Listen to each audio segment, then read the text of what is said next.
하나님 말씀은 시편 91편 1절에서 16절까지입니다.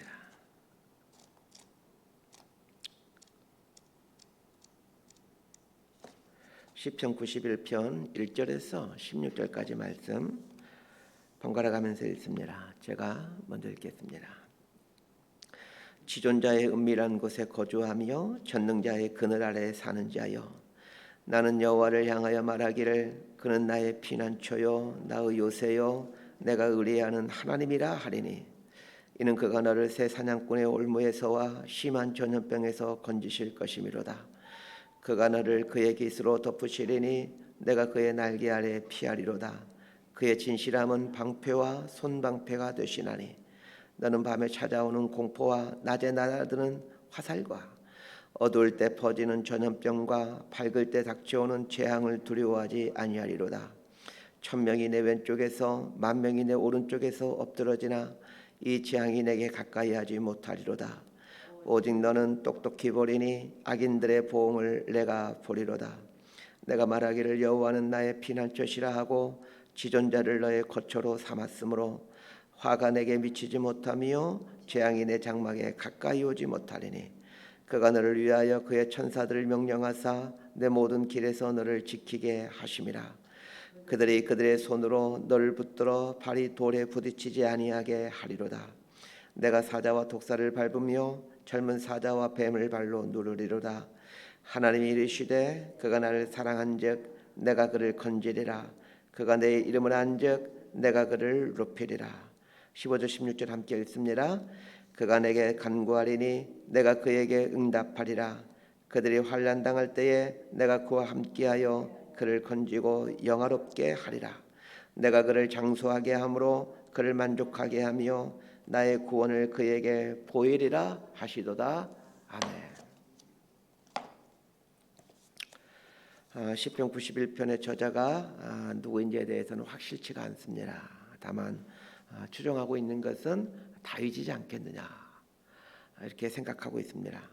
다윗이 주변에 있는 나라들을 대부분 정벌하고 이제 평화를 누려가고 있을 때에 인구조사를 하게 됩니다. 인구조사로 말미암아 하나님은 전염병이라는 진노를 내립니다. 그 전염병으로 7만 명이나 죽게 됩니다. 아마도 이 사건을 전후해서 지은 시가 시편 91편이지 않을까, 그렇게 학자들은 추정하고 있습니다. 시편 91편은 세 부분으로 나눌 수 있습니다. 1절과 2절은 하나님에 대한 고백입니다. 두 번째 단락인 3절부터 13절까지는 하나님께서 나에게 행하신 일들을 다루고 있습니다. 세 번째 단락인 14절부터 16절까지는 하나님에 대한 나의 그 고백에 대한 하나님께서 어떻게 응답하셨는가를 다루고 있습니다. 자, 이제 첫 번째 단락을 보도록 하십시다. 1절과 2절 말씀 함께 읽습니다. 시작. 지존자의 은밀한 곳에 거주하며 전능자의 그늘 아래 사는 자여, 나는 여호와를 향하여 말하기를 그는 나의 피난처요 나의 요새요 내가 의뢰하는 하나님이라 하리니. 하나님을 향하여 두 가지의 명칭을 사용하고 있습니다. 첫 번째는 지존자라는 명칭이고, 두 번째는 전능자라는 명칭입니다. 지존자라는 의미는 지극히 높은, 가장 높으신 분, 이런 뜻입니다. 전능자라는 말의 의미는 능력이 많으신 분이라는 뜻입니다. 하나님에 대해서 지존자, 전능자라고 고백할 수 있는 사람은 우리 그리스도인들밖에 없습니다. 그러면 그리스도인은 어떤 존재이겠습니까? 지존자의 은밀한 곳에 거주하는 자이고 전능자의 그늘 아래 사는 자입니다. 지존자의 은밀한 곳이란 어떤 곳이겠습니까? 은밀한 곳이란 쉽게 눈에 띄지 않는 곳이지만 반드시 있는 곳을 말합니다. 눈에 띄지 않는다고 없는 게 아닙니다. 지존자의 은밀한 곳이란 하나님의 임재를 의미합니다. 하나님의 임재란 눈에 쉽게 보이는 것이 아닙니다. 그러나 하나님은 반드시 임재해 계십니다. 그늘, 그림자라는 것도 마찬가지입니다. 한번 이 그림자를 한번 잘 생각해 보십시오. 그림자는 실체가 아닙니다. 그러나 그늘이나 그림자가 있다는 것은 실체가 그 옆에 있다는 얘기입니다. 시편 기자는 하나님 앞에 섰을 때에 하나님이 어떤 분이신지를 고백하고 있습니다. 하나님을 향하여 피난처, 요새, 이렇게 고백합니다. 위험할 때, 도망갈 때, 쫓겨다닐 때, 생명의 위험을 느끼며 적군 앞에 있을 때 필요한 것이 이 피난처, 요새입니다. 이 시편의 저자는 자신의 지난 인생이 피난처가 절실히 필요하였고 또 요새가 절실히 필요한 지난 인생이었다 이렇게 얘기를 합니다. 자, 이런 정황으로 봤을 때 이 시편의 저자가 다윗이 아니었을까 추정해 보는 겁니다. 자, 그런데 우리의 인생이 이렇습니다. 우리의 인생은 피난처가 필요한 인생이고 요새가 필요한 인생입니다. 쉴 만한 곳이 필요한 것이 우리 인생이고 숨을 곳이 필요한 것이 우리 인생입니다. 사람마다 정도의 차이가 있겠지만 모든 인생들에게는 피난처가 필요하고 또 요새가 필요합니다. 왜 사람들이 자살할까요? 피난처가 없기 때문입니다. 또 자신을 지켜줄 요새가 없기 때문입니다. 다윗은 자신의 인생에 하나님이 어떻게 피난처가 되어주셨고 어떻게 요새가 되어주었는지를 회상하게 됩니다. 3절 말씀 함께 읽겠습니다. 시작. 이는 그가 너를 새 사냥꾼의 올무에서와 심한 전염병에서 건지실 것이미로다. 이 사냥꾼의 올무란 자연적인 재해가 아니라 인간이 계획한 사악한 음모를 가리킵니다. 다윗이 승승장구하자 수많은 사람들이 그를 시기하죠. 시기는 음모를 꾸미게 만듭니다. 왜 우리가 시기하지 말아야 합니까? 시기를 계속하면 악한 음모가 만들어지기 때문입니다. 그럼 이 악한 음모는 누가 주는 것입니까? 하나님이 주시리 만무하죠. 사단이 주는 것이죠. 시기를 계속하면 사단의 도구로 쓰임받게 됩니다.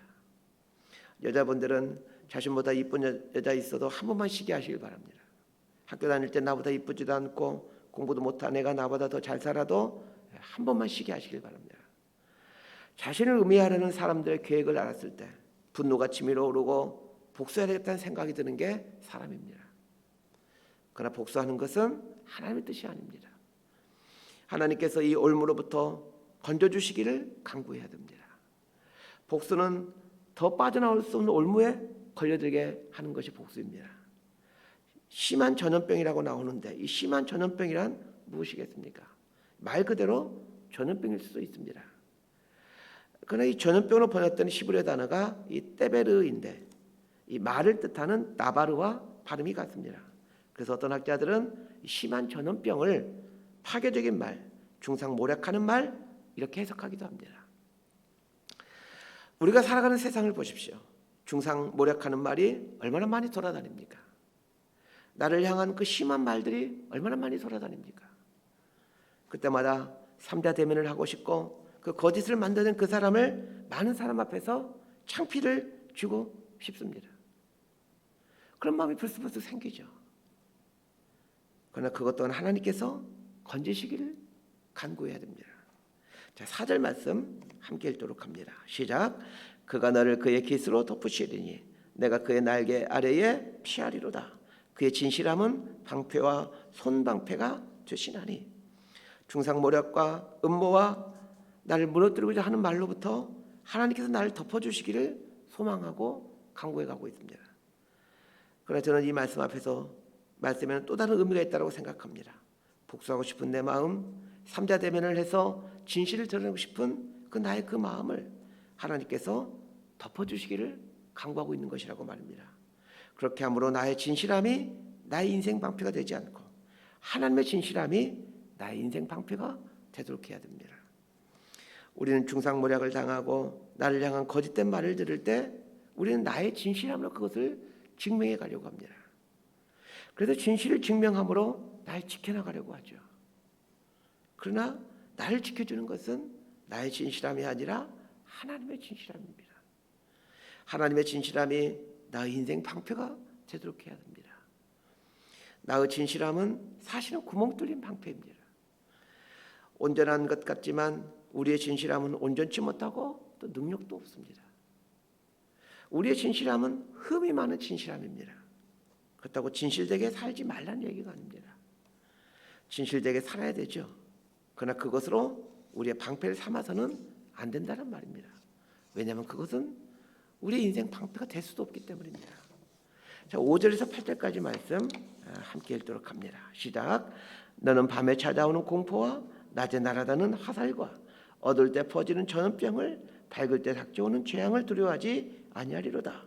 천명이 내 왼쪽에서 만명이 내 오른쪽에서 엎드러지나 이 재앙이 내게 가까이 하지 못하리로다. 오직 너는 똑똑히 보리니 악인들의 보응을 내가 보리로다. 우리의 것으로 방패를 삼으면 우리는 불안하고 두려워할 수밖에 없습니다. 내가 가지고 있는 진실, 내가 가지고 있는 정직과 믿음, 용기 이런 것으로는 불안할 수밖에 없습니다. 5제가 6절 보십시오. 하루 종일 그치지 않고 나를 공격하는 그 음모와 술수들이 낮이야 밤, 어두울 때 밝을 때 온답니다. 밤낮을 가리지 않고 나를 공격한다는 얘기입니다. 그런 우리가 가지고 있는 우리의 진실함, 정직함으로는 이러한 것들을 막아낼 수가 없습니다. 오직 하나님을 의지하여 공의로우신 하나님께서 선악간에 분별을 하시고 반드시 신원하신다는 사실을 믿고 하나님의 때를 기다리셔야 됩니다. 이시야 시인은 자신 있게 우리에게 간증하고 있습니다. 머지않아 똑똑히 보게 된다는 것입니다. 3절부터 8절까지는 과거의 사건을 회상한 내용입니다.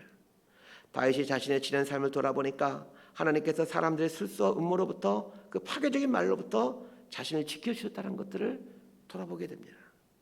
그리고 자신을 해치려고 했던 모든 술수와 음모가 거짓으로 명백히 드러나게 되고 하나님께서 이 모든 것들을 이 악인들에 대해서 보응해 주셨다는 것을 보게 됩니다.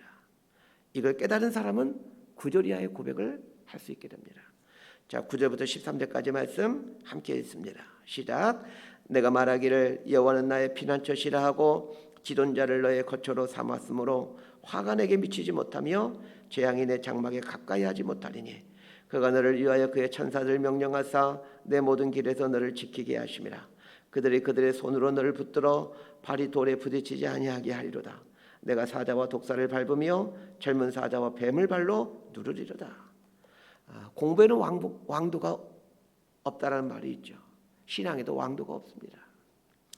지금의 나의 신앙은 과거의 나의 신앙과 무관하지 않습니다. 과거에 하나님의 돌보심을 경험한 사람이 앞으로 내 인생 가운데 내 삶에도 하나님의 돌보심이 있다는 것을 신뢰할 수가 있게 됩니다. 다윗은 하나님을 피난처 삼고 요새 삼아 왔습니다. 그랬더니 수많은 술수와 음해 앞에서도 자신을 지켜가고 계시는 하나님을 경험하게 됩니다. 그러면서 어떤 고백을 하게 됩니까? 앞으로 내 인생 가운데도 이렇게 하나님께서 지켜가시겠구나라는 것을 확신해 가게 되는 거죠. 다윗은 알고 있습니다.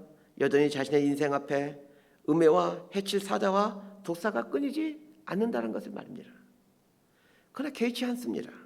왜냐하면 하나님으로 피난처 삼았기 때문입니다. 저는 우리 삶에 이런 결단이 있게 되기를 소망합니다. 하나님을 내 삶의 피난처로 삼겠다는 결단입니다. 나를 공격하는 말로부터 나를 무너뜨리고자 하는 악인들의 음흉한 계획을 그대로 갖고 하나님께 가지고 가는 것입니다. 그리고 그분에게 맡겨드리는 것입니다. 하나님, 저를 음해하려는 이런 음모가 있습니다. 하나님 손에 올려드립니다. 저를 파괴하는 하고 있는 이런 말들이 떠돌아다니고 있습니다. 하나님 손에 올려드립니다. 이런 믿음을 갖고 살 때 14절 이하의 복이 우리 삶에 임하게 되는 겁니다. 자, 14절부터 16절까지의 말씀 함께 읽습니다. 시작. 하나님이 이르시되 그가 나를 사랑한즉 내가 그를 건지리라. 그가 내 이름을 안즉 내가 그를 높이리라. 그가 내게 간구하리니 내가 그에게 응답하리라. 그들이 환난 당할 때에 내가 그와 함께하여 그를 건지고 영화롭게 하리라. 내가 그를 장수하게 함으로 그를 만족하게 하며 나의 구원을 그에게 보이리라 하시도다. 하나님을 내 인생의 피난처 삼을 때 하나님은 우리를 건지십니다. 그러나 건지는 것에서만 그치지 않습니다. 건지기만 하면 억울하죠. 하나님은 당신을 피난처로 삼는 사람을 건지신 후에 높이십니다. 높인다라는 말의 의미는 탁월하게 한다라는 말입니다. 하나님을 피난처 삼고 살아가는 사람을 하나님이 어떻게 하시는지를 잘 보시길 바랍니다. 첫 번째가 건지심이고, 두 번째가 높이심이고, 세 번째가 응답하심이고, 이 네 번째가 영화롭게 하심이고, 다섯 번째가 장수하게 하심이고, 여섯 번째가 만족하게 하심이고, 일곱 번째가 하나님의 구원을 보이심입니다. 여러분, 이게 신앙생활 아닙니까? 하나님께서 건지시고 높이시고 응답하시고 영화롭게 하시고 장수하게 하시고 만족하게 하시고 하나님의 구원을 보이시는 것. 하나님의 백성이 이 땅을 사는 동안 누리게 되는 신앙생활의 복이 이런 것입니다. 자, 그런데 이런 신앙생활을 하기 위해서는, 이런 신앙생활의 복을 누리기 위해서는 반드시 해야 되는 것이 뭐라고요? 하나님을 피난처로 삼는 것입니다. 하나님을 피난처로 삼겠다라는 말은 내 힘으로 살지 않겠다라는 말입니다. 내 힘으로 내 억울함을 증명하지 않고 하나님의 진실함으로 내가 당하는 어려움들을 방패 삼고 요새 삼겠다는 얘기입니다. 내 실력으로 살지 않겠다는 얘기입니다. 내 진실과 내 정직으로 나를 증명하지 않겠다는 것입니다. 하나님께 피하면 하나님께서 하십니다. 내가 내 인생의 피난처를 만들려고 할 때는 모든 걸 내가 해야 됩니다. 그러니 얼마나 인생이 피곤하겠습니까? 그러나 하나님을 피난처로 삼으면 하나님께서 모든 것을 하십니다. 하나님으로 하시게 하십시다. 그러면 인생이 쉽습니다. 말씀 정리합니다. 우리가 살아가는 세상은 음해하고 시기하고 중상모략하고 넘어뜨리는 수많은 음모가 남발하는 것입니다. 이 모든 것들을 사단이 뒤에서 조종하고 있습니다. 사단은 우는 사자처럼 나를 넘어뜨리려고 합니다. 사단은 그 악한 사람들을 사용하셔서 나를 무너뜨리려고 하죠. 자, 그럼 우리는 어떻게 해야 됩니까? 사단의 이 약한 사람들을 이용해서 우리를 무너뜨리려고 하는데 우리는 어떻게 해야 하느냐는 거예요. 하나님께 피하셔야 됩니다. 그분의 전능하신 손에 모든 상황과 형편을 올려드려야 됩니다. 그리고 그분의 진실하심이 내 방패가 되게 하고 그분의 공의로우심이 이 불의에 대항하도록 해야 됩니다. 그분의 정직하심이 이 거짓을 대항하도록 해야 됩니다. 그분의 선하심이 이 땅의 악을 대항하도록 해야 합니다. 이것이 믿음입니다. 그리고 이게 신앙생활입니다.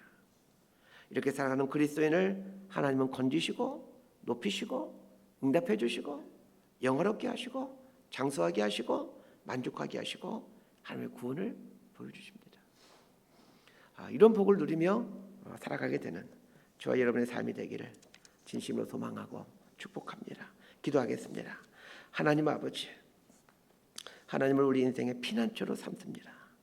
하나님께로 피해서 하나님 손에 올려드림으로 하나님의 공의로우심이 불의와 싸워가실 수 있도록, 하나님의 정직하심이 거짓과 싸워가실 수 있도록, 하나님의 자비하심이 폭력과 싸워갈 수 있도록, 하나님의 선하심과 온유하심이 악과 교만에 대해 싸워갈 수 있도록 겸손히 하나님께 자리를 내어드리는 인생으로 살게 해 주옵소서. 그래야 우리의 일평생에 하나님의 건지심, 높이심, 응답하심, 영화롭게 하심, 장수하게 하심, 만족하게 하심을 경험하며 살게 해 주옵소서. 예수님의 이름으로 기도드리옵나이다. 아멘.